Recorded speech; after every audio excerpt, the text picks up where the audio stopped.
Welcome to Nasdaq Trade Talks. I'm Jill Malandrino, global markets reporter at Nasdaq. Joining me at the market site in Times Square, New York City, we have Shane Hegde. He's the co-founder of Air. We're going to take a look at the coronavirus impact on the work-at-home category. Shane, it's great to have you with us. Thanks for making it to market site because this is such a hot topic in the news cycle right now. Thank you so much for having me. 700 million communicators are using workplace collaboration. That's a big number. You know, I think that we've become so accustomed to thinking visually.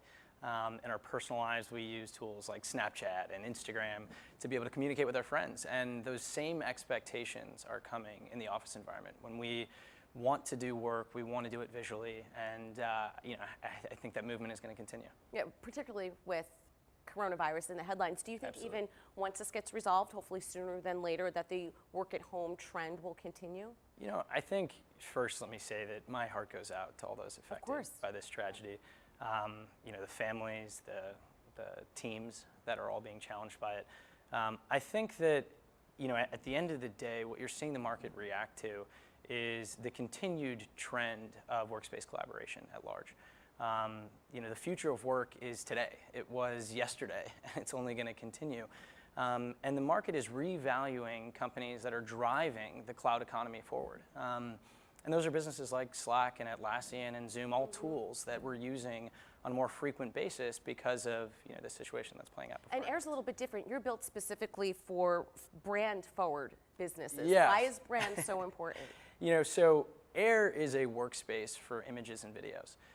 We help brand marketing managers, content coordinators, social media managers, and analysts work with the images and videos that drive their business.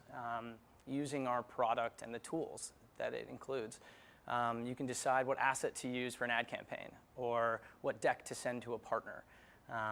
You can record a video conference or decide what photo to post on Instagram. So Air is really a cloud collaboration tool that enables creative work to happen with a distributive team that's on the go. And you also get some hours back in your day to focus on the creative side because it's more of a way to manage all of your assets and kind of clean up where everything is on the cloud. Exactly, exactly. You know, I think you saw this big movement to cloud storage in the early 2000s where you know, businesses like Dropbox and Box who enabled data to be managed securely in the cloud. And now what you're seeing is now the data is in the cloud and people want to work with it.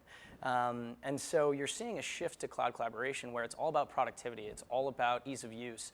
And that's what Air enables. It enables creative work to happen in the cloud. Yeah, it's interesting when you talk about data because we figured out all these ways to collect all this data, right? Now, what do we do with it? How do we clean it? Exactly. How do we make it useful for what we're doing? The future of work, Jill, is about you and I. It's not about businesses. It's about individual employees who are trying to work with this data on an ongoing basis. And that's where we try to center. We try to focus on these individuals who are trying to get their work done today or tomorrow. All right, Shane. Well, I'm sure it's only going to continue to grow. Thank you so much for joining us at MarketSite. And thank you for joining me on Trade Talks. I'm Jill Malandrino, global markets reporter at Nasdaq.